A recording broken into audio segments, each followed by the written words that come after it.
Mummy जी, इस बार मैं अपने मायके जा रही हूँ। इसलिए आप छोटी से कह देना कि वो मेरे आने के बाद मायके चली जाए। वैसे भी मुझे अपने मायके गए हुए 2 साल हो गए हैं। बड़ी बहू गरिमा ने निर्मला जी से कहा। अरे बहू, तू मायके जाकर क्या करेगी? अब तो तेरी माँ भी नहीं रही। जब तक माता पिता होते हैं तब तक ही मायका होता है। भाई भाभी का क्या है, बुलाए तो बुलाए, नहीं तो नहीं बुलाए। और वैसे भी तेरे मायके में कोई प्रोग्राम तो है नहीं। अभी छोटी को जाने दे, निर्मला जी ने कहा। नहीं मम्मी जी, हर बार मैं यही सोचकर रह जाती हूँ, लेकिन इस बार नहीं। इस बार तो मैं मायके जरूर जाऊंगी। जब छोटी मायके जाती है तो मेरा भी मन करता है मायके जाने का, गरिमा ने कहा। देख बहू, मैं तुझे मायके जाने के लिए तो मना नहीं करती, लेकिन जब तक माता पिता होते हैं तब तक एक बेटी बेधड़क अपने मायके आ जा सकती है। लेकिन जब गृहस्थी भाई भाभी के जिम्मे आ जाए तो बिना न्योते के मायके नहीं जाना चाहिए। इससे अपनी ही इज्जत घटती है, निर्मला जी ने समझाना चाहा। मम्मी जी, भाई भाभी तो मेरे ही है ना। भाई तो मेरे साथ ही पलकर बड़ा हुआ है। बचपन से हम में कितना प्रेम था। फिर इतना सब क्या सोचना। और फिर छोटी भी तो जाती है अपने मायके, उसे तो आप कभी नहीं रोकती। गरिमा जैसे कुछ समझना ही नहीं चाह रही थी। देख बहू, तेरा मायका है, तेरी मर्जी है, मैं कुछ नहीं कहूंगी और ना ही तुझे जाने से रोकूंगी। लेकिन तुम भी पढ़ी लिखी समझदार हो। छोटी के मायके की स्थितियों में और तुम्हारे मायके की स्थिति में बहुत फर्क है। बाकी तुम्हारी मर्जी, जब तुम जाना चाहो चली जाओ, कहकर निर्मला जी अपने कमरे में आकर बैठ गई। आखिर सास के हाँ करते ही गरिमा खुश हो गई। 2 साल हो चुके थे उसे अपने मायके गए हुए। आखिर आखिरी बार मम्मी के परलोक गमन पर ही गई थी। उसके बाद तो मायके जा ही नहीं पाई। देवरानी को मायके जाते देखती तो उसका भी मन करता जाने का, पर सासू माँ थी कि जाने ही नहीं देती। कभी किस बहाने से रोक लेती तो कभी किस बहाने से। लेकिन इस बार तो गरिमा ठान कर बैठी थी कि चाहे कुछ भी हो जाए, उसे मायके जाना है। खैर, गरिमा ने अपने कमरे में आकर फटाफट अपना सामान पैक कर लिया और अपनी बेटी के स्कूल से आने का इंतजार करने लगी। आखिर उसे भी तो अपने साथ लेकर जाती। खैर, जब उसकी 13 वर्षीय बेटी स्कूल से आई तो उसने खुशी खुशी उसे बताया कि वो मामा मामी के घर जा रहे हैं। पर यह सुनकर बेटी ने जाने से इनकार कर दिया। मम्मी, मैं नहीं जाऊंगी। वैसे भी मैं वहाँ अकेली बोर हो जाती हूँ। मामा जी की दोनों बेटियां तो अपनी क्लासेस में बिजी रहती है। मेरे साथ तो कोई खेलने वाला होता नहीं है। खैर, कहा तो उसने सही था, इसलिए गरिमा ने ज्यादा उसे जाने के लिए कहा नहीं। खैर, गरिमा ने कैब बुक की और थोड़ी देर में अपना सामान लेकर वहां से रवाना हो गई। 2 घंटे के सफर के बाद वो अपने मायके पहुंची। उसे लगा था कि उसके भैया भाभी उसे देखकर खुश हो जाएंगे, लेकिन सोचा हुआ अक्सर सच कहा होता है।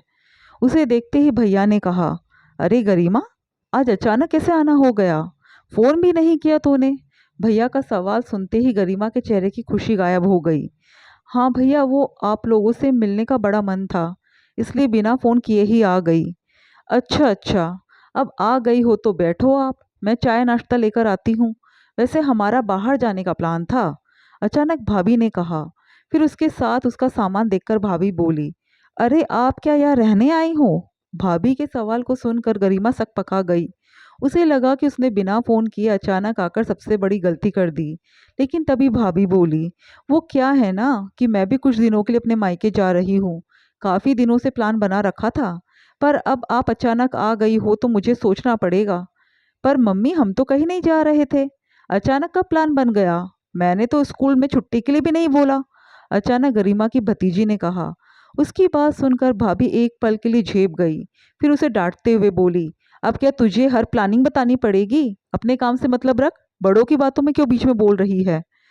अरे इसे डांटना छोड़ो और गरिमा के लिए चाय पानी लेकर आओ, भैया ने बात को पलटते हुए कहा।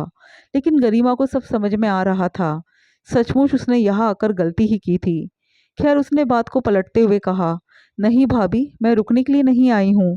इस बैग में तो ज़रूरी सामान है जो मैं इधर लेने के लिए आई थी, तो सोचा आप लोगों से भी मिलती चलूँ। उसकी बात सुनते ही भाभी के चेहरे पर अपने आप ही मुस्कुराहट आ गई, जैसे बहुत बड़ी जीत हासिल हो गई हो।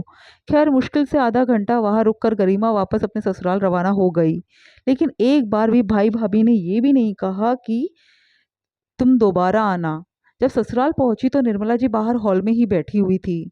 उसे देखकर निर्मला जी को सब समझ में आ गया, पर गरिमा की आंखों में आंसू आ गए। ये देखकर निर्मला जी ने कहा, बहू, मैंने तुझे पहले ही कहा था कि जब तक मायके से न्योता ना आए मायके नहीं जाना चाहिए। बिना न्योते के जाने से इज्जत घट जाती है। मम्मी जी, मुझे नहीं पता था कि मम्मी पापा के जाते ही मायका पराया हो जाएगा। मुझे आपकी बात मान लेनी चाहिए थी। कम से कम यूँ बेइज्जती तो नहीं होती। यहाँ पर भी सब हंसेंगे मुझ पर, गरिमा ने रोते हुए कहा। कोई नहीं हंसेगा तुझ पर। मैंने किसी से कहा ही नहीं कि तुम मायके गई हो। सबको यही पता है कि तुम अपनी सहेली से मिलने गई हो और उसके बाद तुम अपने मायके सबसे मिलते हुए इधर आ जाओगी। अगर तुम रुक जाती तो कह देती कि मायके वालों ने रोक लिया। इससे पहले छोटी घर आ जाए, अपना सामान ले जाकर कमरे में रख दे। निर्मला जी ने कहा तो गरिमा को थोड़ी तसल्ली हुई। ये देखकर निर्मला जी ने कहा, देख बहू, जब तक तेरे माता पिता थे मैंने तुझे कभी मायके जाने से नहीं रोका। लेकिन मैं अपने अनुभव से कह रही हूँ कि जब तक भाई भाभी खुद ना बुलाए तो मायके मत जाना। अरे बिना बुलाए तो कहीं नहीं जाना चाहिए, चाहे वो मायका हो या फिर ससुराल। जी मम्मी जी, आगे से मैं इस बात का बिल्कुल ध्यान रखूंगी, कहकर गरिमा अपना सामान लेकर कमरे में रखने चली गई। लेकिन मन ही मन अपनी सास को धन्यवाद जरूर दिया कि उन्होंने अपनी समझदारी से कम ससुराल में उसका मजाक बनने से तो रोक दिया।